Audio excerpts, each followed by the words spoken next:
सभी लड़कियों की तरह मेरे मन में भी कितने अरमान दबे हुए थे कि मेरी शादी बड़ी धूमधाम से होगी। पापा हमेशा मुझे अपनी राजकुमारी कहा करते थे, तो शादी के समय में सच में एक राजकुमारी की तरह ही खूब सजाई जाऊंगी। मुझे अच्छे से ब्यूटी पार्लर में ले जाया जाएगा, जहां मेरा मेकओवर कर मुझे खूबसूरत बनाया जाएगा।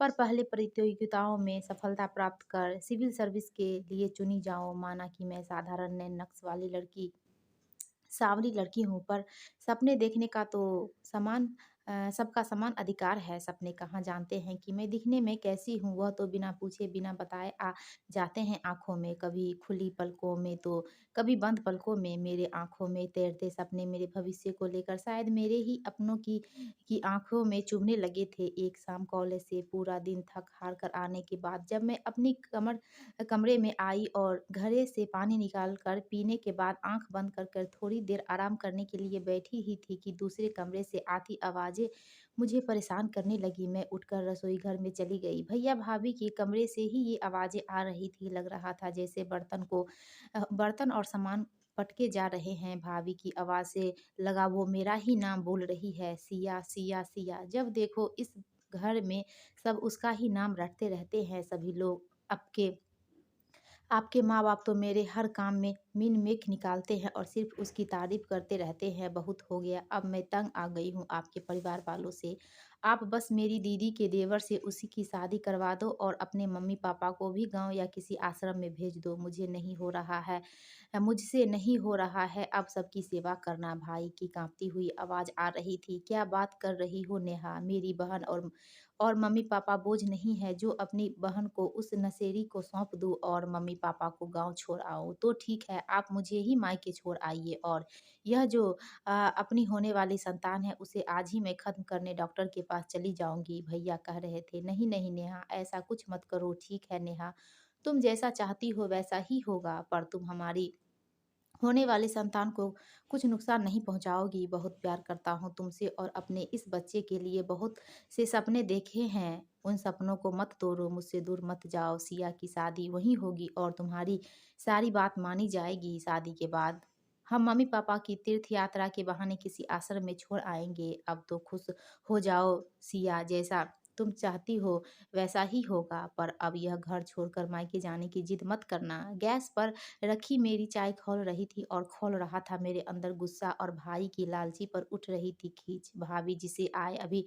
कुछ महीने ही हुए वो हमें ही हमारे घर से निकालना चाह रही थी और भाई भाई उसका साथ देने को तैयार है। मेरे रंग रूप का मजाक उड़ाती थी तो मैं हंसकर टाल देती थी, पर मैं अपने माँ पापा का अपमान नहीं सह सकती। पापा की नौकरी छूटने के बाद माँ ने रात दिन एक कर सिलाई बुनाई से इन घर को हमें पढ़ाया लिखाया और आज पापा बीमार है, बिस्तर से उठ नहीं सकते तो उन्हें अपने ही घर से बाहर निकालने की तैयारी कर रहे हैं भैया भाभी। भाभी की दीदी का देवर जब पहली बार हमारे घर आया था तो उसका वो गंदा स्पर्श आज भी याद है। उसकी आंखों में दिखता वह सीपन जिसे सोचकर ही घिन आती है। उम्र में काफ़ी बड़ा है मुझसे। उसकी पत्नी उसकी बुरी आदतों के कारण ही उसे छोड़कर चली गई। मैं ऐसे इंसान से हरगिज़ शादी नहीं कर सकती और अपने मम्मी-पापा को बेसहारा नहीं छोड़ सकती। भाई अपनी ज़िम्मेदारियों से मुँह मोड़ सकता है, पर मैं नहीं। खौलती हुई चाय को गैस से उतारा और कप में छान कर एक घूँट उस कड़वी चाय को पीकर मैंने मन ही मन एक निर्णय लिया और जलती गैस पर हाथ रख अपने आप से प्रतिज्ञा की कि मैं अपने माता-पिता की जीवन भर सेवा करूँगी और कभी शादी नहीं करूँगी, चाहे इसके लिए मुझे जीवन भर संघर्ष करना पड़े। शादी के नाम से ही अब चिढ़ होने लगी थी कि कहीं मैं भी शादी के बाद नेहा भाभी की तरह ही न हो जाऊं और सिर्फ अपनी आज़ादी और स्वार्थ पूरा करना चाहूं। मेरी माँ पानी लेने रसोई में आई, मुझे देखकर पूछा, सिया कब आई? पता ही नहीं चला। जरा आँख लग गई थी। अच्छा चाय बना रही हो तो मेरे और पापा के लिए भी बना दें। अरे तू बोलती क्यों नहीं? उन्होंने जब मेरे पास आकर देखा तो मुझे अपने सीने से लगा लिया। यह क्या कर रही है? गैस बंद करके मुझसे बोली, मेरी बच्ची क्या हुआ? किसी ने कुछ कहा तुझसे? नहीं माँ, बस इतना कहकर मैं अपने आँसुओं को रोक नहीं पाई। माँ ने मेरे हाथ पर घी मला और मेरी आँखों से आए आँसुओं को अपने आँचल से पोंछा। मैंने सुबकते हुए कहा, माँ मेरी नौकरी लग गई है दूसरे शहर में। आप सामान पैक करना शुरू कीजिए, हम पापा का इलाज बड़े अस्पताल में करवाएँगे, मुझे सरकारी क्वार्टर मिल रहा है। अब पापा आप दोनों मेरे साथ ही रहेंगे। अगले दिन ही मैं माँ-पापा के साथ से कोलकाता जाने वाली ट्रेन में ही थी। पापा को गुज़रे हुए 20 साल हो गए और माँ आज भी मेरे साथ रहती है और अभी भी कहती है, "बिटिया शादी कर ले, मेरे जाने के बाद तू अकेली पड़ जाएगी।" मैं अपनी प्रतिज्ञा पर कायम हूँ।